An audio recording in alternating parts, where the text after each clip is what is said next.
my name is Simranjit Kaur. Along with my friend Simarjit, we got an opportunity to make a documentary on trading bloc, and our trading bloc is the GCC, which means Gulf Cooperation Council. It comprises of 6 countries: Kuwait, Qatar, Oman, Bahrain, and UAE and Saudi Arabia. And the main headquarter of this council is located in Riyadh, which is the capital of Saudi Arabia. And the main purpose of this trading bloc is to bring unity and resolve all the problems among these countries. In this documentary, me and my partner will discuss about this trading bloc, and let's explore this trading bloc together. Firstly, I will discuss about GCC. The Gulf Cooperation Council. It is a regional intergovernmental political and economic union of all 6 Gulf countries. It was created with the objective of coordination, integration and interconnection among these members. The member states of GCC: Kuwait, Qatar, Oman, Bahrain, Saudi Arabia and UAE, and it was established on 25th May in 1981 in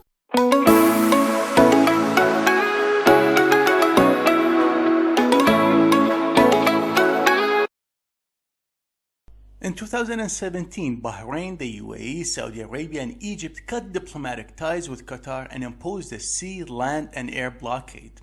The differences were many and included dismayed Qatar's support for the Muslim Brotherhood, having good relations with Iran, and Al Jazeera's coverage. 4 years later, relations were restored, but there are still many differences between the Gulf Cooperation Council countries, or the GCC. So what is the history of the Gulf Cooperation Council, and what are the main differences?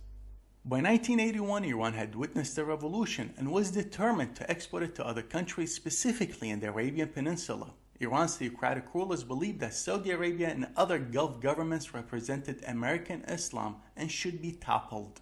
Meanwhile, the Iraq-Iran war was entering its 2nd year. The Gulf states did not trust Saddam, but they supported him against the mullahs in Iran because he was viewed as the lesser evil. It was becoming increasingly clear that the Gulf countries had to cooperate to enhance their security. Thus, the Gulf Cooperation Council was established by an agreement on the 25th of May in 1981 between Saudi Arabia, Bahrain, Kuwait, Oman, Qatar, and the UAE, but they were never able to completely address their differences.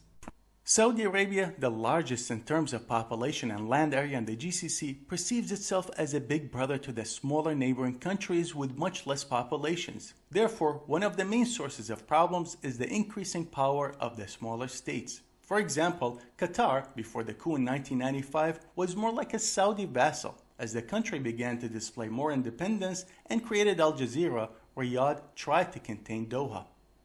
Similarly, the UAE did not play a large role on the regional level, but it has garnered much financial and military power in the past 30 years. It has established strong ties with many countries such as China, India, and Russia. Today, in 2023, the UAE has, for instance, differences with Saudi Arabia on the support of Egypt. Another reason is the border disagreements because they were mostly drawn by the British before independence. Qatar, for instance, had border disagreements with Bahrain, Saudi Arabia, and the UAE. Finally, the foreign policy orientation of each country gives likelier possibility for a clash. The UAE is highly suspicious and opposed to political Islam. That is one of its main contentious issues with Qatar, who supported the Muslim Brotherhood for decades. Oman, on the other hand, has played a more cautious regional role by maintaining cordial relations with all countries in the region, including Iran. That does not sit well with Saudi Arabia, who pursues an aggressive approach towards Iran. Relations between the GCC countries depends on many factors. The first one is the personal relationship between the 3 strongest countries, Saudi Arabia, UAE, and Qatar.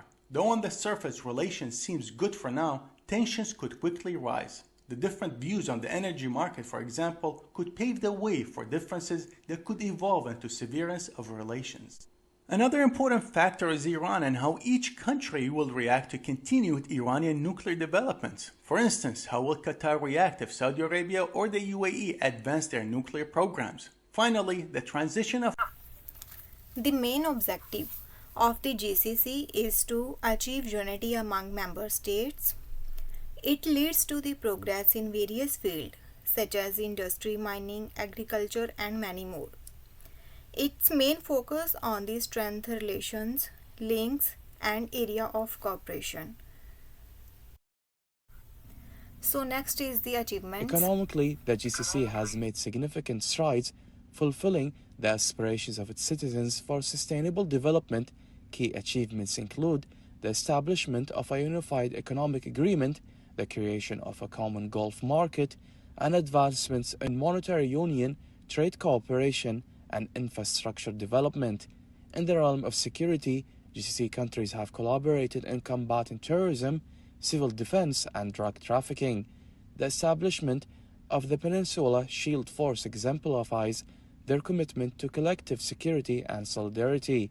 As the GCC celebrates its 43rd anniversary, it continues to evolve and strengthen, driven by the enduring fraternal relationship among its members with numerous achievements across economic, political, military, and security domains.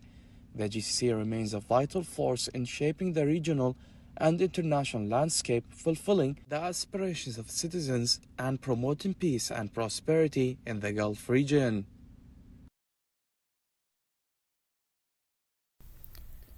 The Gulf Cooperation Council is also failure in many situations. That is, the internal conflict among these countries which cannot be resolved by them, and it is economically suffer from the decline in oil prices.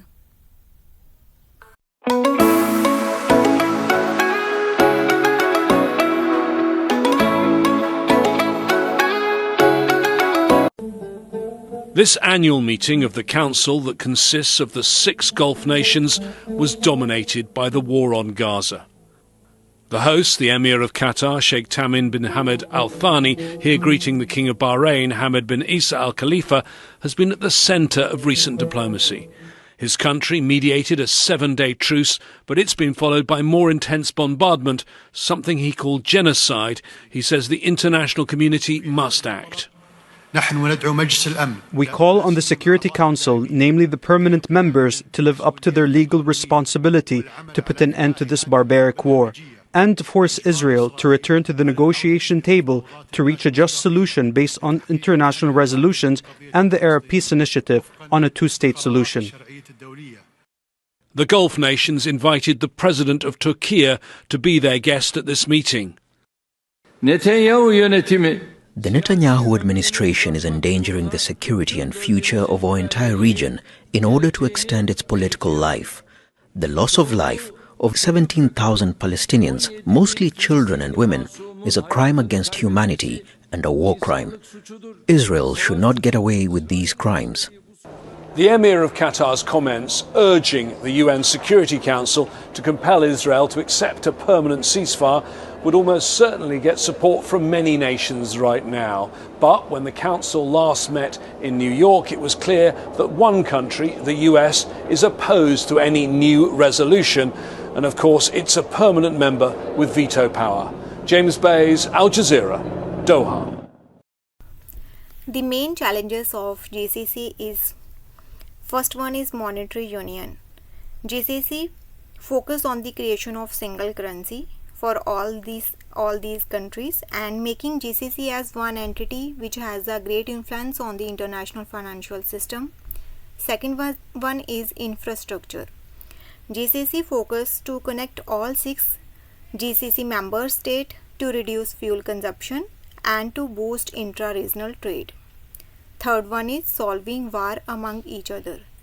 It helps to solve war of these countries.